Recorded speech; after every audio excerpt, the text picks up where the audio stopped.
Iiyak habang sinasabi niya sa akin na 3 buwan na lang ay wala na ako. At pag wala na ako, mayroong lalaking papahalagahan ka. Mamahalin kayo ng anak natin. May taning na ako at 3 buwan na lang. Kaya't naging masaya kami at lalong mas tumibay ang pagmamahalan at relasyon namin. 16 lang ako na magkakilala kami ng asawa ko. At siya yung nagpo-provide ng mga needs ko in school. Nagpe-pedicab siya araw-araw para lang mabigyan niya ako ng pambaon. Hindi kasi siya nakapagtapos at umabot lang ng 3rd year high school. Lahat ng pwedeng pasukan ni nagawa niya kahit na nga construction. Pagbabantay ng aso, nagtitinda ng isda at iba pa. Wala na akong masasabi sa kanya sa mga panahon na yon kasi napakasipag niya. 19 years old lang siya ng mga panahong yon. Open kami both sides sa parents namin at kahit na nga yung side niya ay napamahal na rin sa akin. Ever kong naramdaman na hindi nila ako gusto. Spoiled ako sa kanila sa mga bagay at luho ko. At doon ko naramdaman ng maging isang buong pamilya na never kong naramdaman sa pamilya ko. Inadapt lang ako ng tita ko sa age of 7. Spoiled din ako sa tita ko at sa tito ko. And I am thankful to God na meron akong nakalakihang ama. At yung tunay kong ina naman ay nakakasama rin namin sa bahay. Bale, doon siya nagwo-work sa tita ko bilang katulong sa computer shop at karinderya namin. I never experienced na nagutom at walang baon. Yes, I'm spoiled brat na kapag hindi nabili yung gusto ko ay nagdidiliryo ako. I was 17 that time na magdesisyon ng tita ko na magsama kami. Na kasi araw-araw din naman na nasa amin ng boyfriend ko. Okay naman kami, nagmamahalan at never kami nagpisikalan. Nang tumungtong ako ng 18 ay nagpakasal na kami. Naging masaya yung pagsasama namin hanggang sa naging 20 na ako. Doon kami tumira sa poder ng pamilya niya dahil nag-iipon pa kami ng pampatayo ng bahay. Na kahit pa nga sabihin na kilala yung pamilya namin at may kaya both side, hinindian namin ang alok ng parents niya na magpatayo ng bahay gamit ang pera nila. Kasi sabi ko kaya namin ang buhay may asawa na kaya namin to pinasok. I was already 22 nang napansin ko ang pagbabago ng mister ko. Naging bugnutin siya at naging lasinggero na rin na hindi naman niya ginagawa yun dati. Minsan nakakaligtaan na rin niya yung trabaho kasi sa sobrang kalasingan at kulang sa tulog. Babad na rin siya sa cellphone na dati naman ay walang pake. Masikaso ako sa bahay and yes, may sarili kaming bahay nung 22 na ako. At nung minsan ay umalis siya para uminom sa kaibigan niya sa katapat lang din namin na bahay. Doon ko nalaman na may babae siya kasi naiwan niya yung cellphone niya at nagkikita pa sila ng personal. Doon ako sumabog na paano niya ako nagawang lokohin sa tagal na namin. Samantalang buntis pa ako sa panganay namin ng 7 buwan. Umuwi siya noon ng madaling araw at lasing na lasing at sabi niya pa sa akin, hindi daw siya pinayagang umuwi ng kaibigan niya. Pero nag-text ako noon sa kaibigan niya at alam kong hanggang 4 lang natapos ang inuman. Kaya't alam ko na nanggaling siya sa babae niya. Kaya't walang pali-paliwanag ay hiniwalayan ko siya. Hindi naman siya kumontra at ang tanging sinabi niya lang sa akin, sige maghiwalay na tayo. At pasensya ka na, mahal kita kaya sana mag-iingat kayo ng anak natin. Umuwi ako noon sa amin at nanganak ako nang hindi niya alam. Nag-online selling ako para na rin merong pagkakitaan. Pero nalito ako dahil sa tunay kong ina. Na maliit lang naman sinasahod niya na bakit may naabot sa akin na 5,000 kada buwan. Na yun daw ay para sa amin ng anak ko. 23 ako nang nalaman ko ang katotohanan na tagpunta yung mga magulang ni Mr. at sinabi na sinugod sa ospital ang asawa ko. Meron siyang leukemia stage 3. At doon na rin pinaliwanagan ng kapatid niya ang lahat-lahat. Na nung buntis pa pala ako ay may sakit na siya. Pero ayaw niyang ipaalam yun sa akin. Tinago nila yun sa akin at nagiinom siya para maibsan at matakasan ng realidad na may sakit siya. Ayaw niya ako na mag-alala dahil nga buntis din ako ng mga time na yon. At yung babae naman daw na nahuli ko na kachat niya is second cousin niya yon. Kinuntsaba niya para masaktan ako. Na kaya dumating sa point na ako mismo yung nakipaghiwalay sa asawa ko. At ang 5,000 monthly na binibigay sa akin ng nanay ko ay sa kanya pala galing. At dahil sa nalaman ko, ako mismo yung nakipagbalikan sa kanya. Sabi ko, bakit hindi mo na lang yun sinabi sa akin? Na bakit mo pa ako sinaktan na sana kung sinabi mo na lang. Hindi sana tayo hahantong sa ganito. Sabi niya sa akin ay bata pa lang daw kami, gustong gusto na niya ako. Nagginawa daw niyang lahat para sa akin. Dagdag niya pa na kahit pa palagi kang tinotoyo, ayokong ilaan ang sarili mo sa akin. 3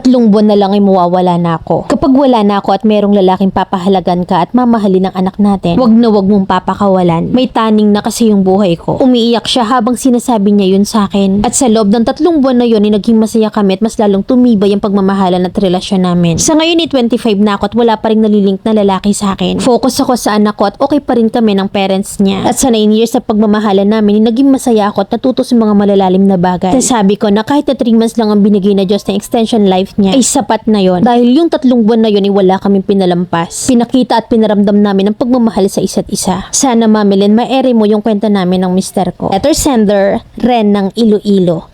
Minsan talaga yung taong mahal tayo, hirap magpakatotoo para hindi tayo masaktan. Pero para sa akin ay unfair yon, na dapat mas pinag-uusapan at settle things ng maayos lalo't ganyang case. He's in God's arms and sobrang daming memories na iti-treasure. Yes, love is sweeter a second time around at lalo't pareho kayong nag-forgive and forget. Sobrang ganda ng love story nyo kahit na ganun kasaglit. Bata ka pa't alam ko na magmamahal ka ulit. Hoping na true love finds you. Hindi man matumbasan ng umalis. Much better sana ang darating. Both of you ng anak mo ay deserve nyong mahalin pareho.